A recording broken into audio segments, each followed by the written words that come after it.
जय श्री राम। जय हनुमान। नागों की माता ने ली हनुमान जी की परीक्षा। हनुमान जी को आकाश में बिना विश्राम लिए लगातार उड़ते देखकर समुंदर ने सोचा कि ये प्रभु श्री रामचंद्र जी का कार्य पूरा करने के लिए जा रहे हैं।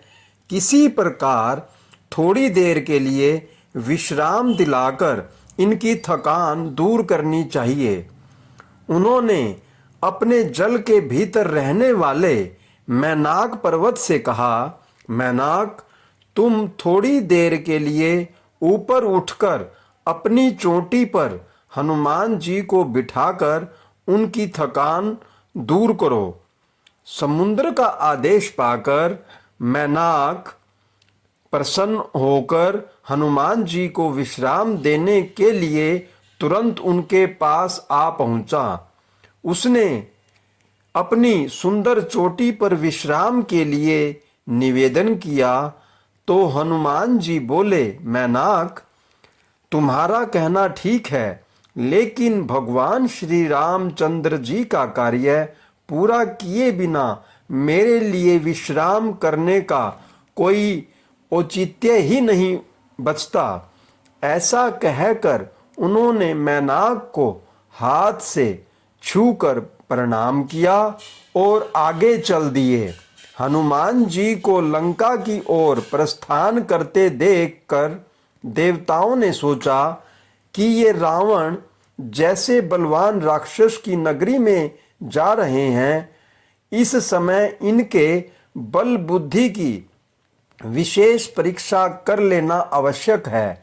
यह सोचकर उन्होंने नागों की माता सुरसा से कहा, देवी, तुम हनुमान जी के बल बुद्धि की परीक्षा लो, क्योंकि हनुमान जी बहुत ही खतरनाक राक्षस के राज्य में जा रहे हैं, जहां पर उनको माता सीता के बारे में पता लगाना है।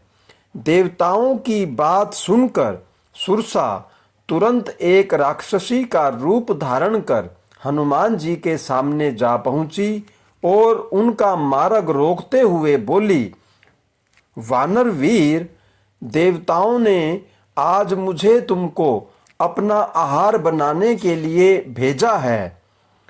उसकी बातें सुनकर हनुमान जी ने कहा, माता, इस समय मैं प्रभु श्री रामचंद्र जी के कार्य से जा रहा हूँ।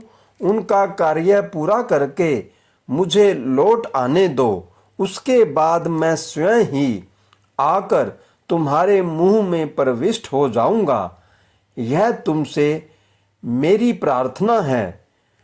इस समय मैं आपका भोजन नहीं बन सकता, क्योंकि मुझको प्रभु श्री राम का कार्य पूरा करना है। इस प्रकार हनुमान जी ने सुरसा से बहुत प्रार्थना की, लेकिन उसने किसी प्रकार भी उन्हें जाने न दिया।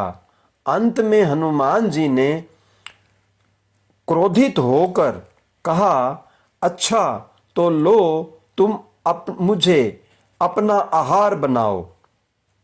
ऐसा कहते ही सुरसा अपना मुंह 16 योजन तक फैलाकर उनकी ओर बढ़ी।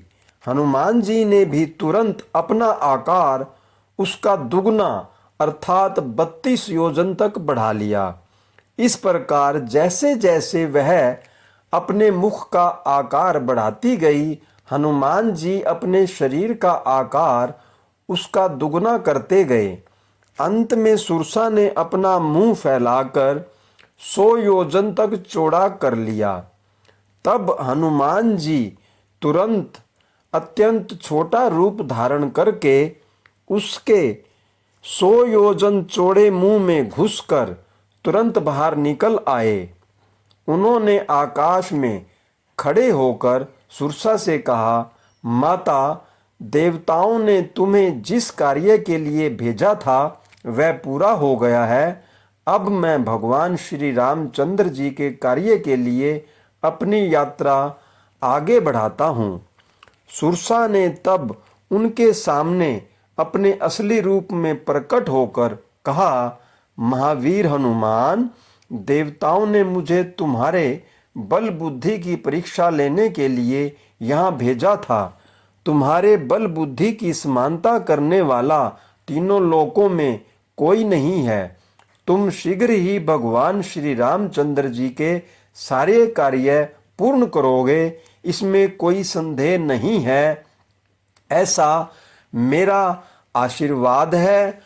आप श्री राम के हर संकट में उनकी संकट को दूर करोगे। जय श्री राम, जय हनुमान। कृपया लाइक करें, शेयर करें और कमेंट करें। अगर आपको कोई विशेष कथा सुननी हो तो उसके बारे में कृपया कमेंट करें और यह भी बताएं कि आपको यह कथा कैसी लगी। इसके लिए भी कमेंट करें। धन्यवाद। जय श्री राम, जय हनुमान।